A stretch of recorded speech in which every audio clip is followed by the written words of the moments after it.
پدر من محمد اقبال در زندگی بسیار کارهای حرام کرد و امروز نتیجهش را دیده ایستاده.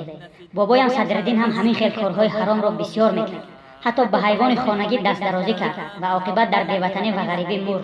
معلوم است که پدر من هم مثل بابایم در ملک بیگانه میمرد. ولی افسوس که ما فرزندان و نبیرگان را پدر و بابایم در نیمه راه پرت افتاد. تقدیر ما چی میشده باشد؟ لعنت به کبیره و دیگر سرکرده های نهضتی که با راه فریب جوانان بیگناه را در دولت های اروپایی سرسان و سرگردان کردند. راستی وجدانم هیچ نمیبردارد که با چنین پدر و بابای رذیل و خیانتکار فخر کنم. سرم را بالا برداشتن نمیتوانم. پیشتر با پول مال خواجگان خارجی کیف و صفا و عیش و عشرت میکردند و فعالیت دشمنانه‌شان را پیش میبردند. امروز که پدرم در دم مرگ است، نه یگان خواجه خارجی و نه یگان کبیری و نه یگان نهضتی دیگر پروا ندارد. برای همین به پدر خائنم محمد اقبال گفتنی هستم: صد فکر و خیال خام کردی، با نهضتی ها سلام کردی. لعنت به کبیری و به بابا و پدر من.